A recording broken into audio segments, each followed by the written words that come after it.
ফেসবুকের cover photo কীভাবে বানাবেন। হ্যালো বন্ধুরা, আজকে আমি তোমার জন্য একটি ভিডিও নিয়ে চলে এসেছি। আর সেই ভিডিওর মধ্যে বলে দিব ফেসবুকের কভার ফটো কীভাবে বানাবেন। তো ফেসবুকের কভার ফটো বানানোর জন্য কোনো পিক্সেল অ্যাপের প্রয়োজন নেই। আপনাকে গুগলে গিয়ে এখানে সার্চ করবেন অথবা প্লে স্টোরে গিয়ে এখানে সার্চ করবেন ভিআইপি প্রোফাইল মেকার। এই অ্যাপ্লিকেশনটি ইনস্টল করে নেবেন। ইনস্টল করে এখানে ওপেনে ক্লিক করবেন। ওপেনে ক্লিক করলে আপনার কাছে এরকম একটা পেজ লোডিং হবে। লোডিং হওয়ার পর দেখতে পাচ্ছেন লেখা আছে এফবি নেম জেনারেটর। তো আপনি এখানে ক্লিক করবেন। এখানে কিন্তু সমস্ত কিছু এখানে আপনি বানাতে পারবেন। লোগো অথবা ফেসবুকের কিংবা ইনস্টাগ্রাম অ্যাকাউন্টের প্রোফাইল পিকচার বানাতে পারবেন, কভার ফটো বানাতে পারবেন। তার জন্য আমি এখানে ক্লিক করব ফেসবুক কভার ফটো। আমি এখানে ক্লিক করব। এইখানে ক্লিক করলে আপনার কাছে এরকম ইন্টারফেস চলে আসবে। দেখতে পাচ্ছেন, এখানে দেখতে পাচ্ছেন লেখা আছে ফেসবুক ভিআইপি কভার ফটো। আপনারা কিন্তু এইখানে ক্লিক করবেন। এইখানে ক্লিক করলে আপনার কাছে এরকম ইন্টারফেস চলে আসবে। যেখানে দেখতে পাচ্ছেন এখানে অনেক রকমের পেজ লোডিং হবে এবং অনেক রকমের পিএনজি ছবি এখানে অ্যাড চলে আসবে। তো আমার যেহেতু নেটওয়ার্কের সমস্যা আছে আমার এই এলাকায়, সেই জন্য একটু নেটওয়ার্ক সমস্যার জন্য এখানে কিন্তু সবগুলো আসছে না, এক একটা করে আসছে। এখান থেকে আপনি আপনার পছন্দের একটি প্রোফাইল পিকচার আপনার ফেসবুকের একটি কভার ফটো এখানে সিলেক্ট করবেন। তো সিলেক্ট করার পর দেখতে পাচ্ছেন আপনার পছন্দের যে কোনো একটি প্রোফাইল পিকচার অথবা কভার ফটো এখান থেকে সিলেক্ট করবেন। সিলেক্ট করার পর এখানে দেখতে পাচ্ছেন লেখা আছে ডাউনলোড। তো এই ডাউনলোড অপশনে ক্লিক করবেন।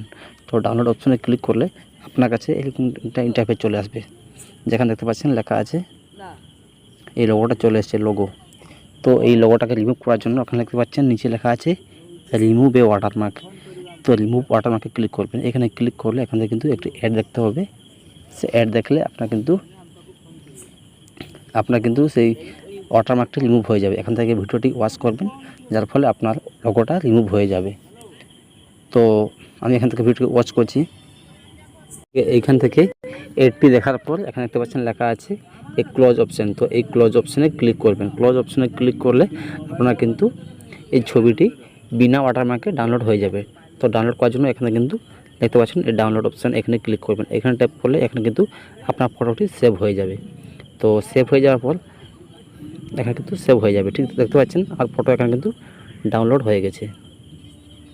তো ডাউনলোড হওয়ার পর আপনার চলে যাবেন আপনার মোবাইল ফোনের ফেসবুকে। তো এখান থেকে আমি চলে যাচ্ছি ফেসবুকে। ফেসবুকে গিয়ে আপনার প্রোফাইলে ট্যাপ করবেন। প্রোফাইলে ট্যাপ করলে আপনার কাছে এরকমটা ইন্টারফেস চলে আসবে। যেখানে আপনার প্রোফাইলে ক্লিক করবেন। প্রোফাইলে ক্লিক করার পর আপনি যে ডাউনলোড করেছিলেন সে ফটো এখানে অ্যাড করবেন। অ্যাড করার জন্য এখানে ট্যাপ করবেন। এখানে ট্যাপ করলে আপনার কিন্তু প্রোফাইল ছবিটি এখানে শো করাবে। এখান থেকে আমি সিলেক্ট করছি আর এখান থেকে সে ছবিটি এখানে অ্যাড করবেন। অ্যাড করলে দেখতে পাচ্ছেন আপনার কিন্তু এখানে প্রোফাইলে কভার ফটো কিন্তু সেভ হয়ে গেছে। তো সেভ করার জন্য এই সেভ অপশানে ক্লিক করলে কিন্তু আপনি কিন্তু ফেসবুকে কভার ফটোটি সেভ করতে পারবেন। এভাবে তোমরা ফেসবুকে কভার ফটো বানাতে পারো। তো বন্ধুরা, এভাবে তোমরা এই একটি অ্যাপ্লিকেশনের মাধ্যমে আপনারা কিন্তু ফেসবুকের কভার ফটো বানাতে পারো। তো বন্ধুরা, এই ছিল আজকের ছোট্ট একটি ভিডিও। যদি ভিডিওটি ভালো লাগে ভিডিওটিকে লাইক করবেন, শেয়ার করবেন এবং চ্যানেলে নতুন হয়ে থাকলে অতি অবশ্যই লাইক, শেয়ার অ্যান্ড সাবস্ক্রাইব করতে ভুলবেন না। তো বাই বন্ধুরা, দেখা হচ্ছে একটি নেক্সট নতুন ভিডিওতে। Thank you.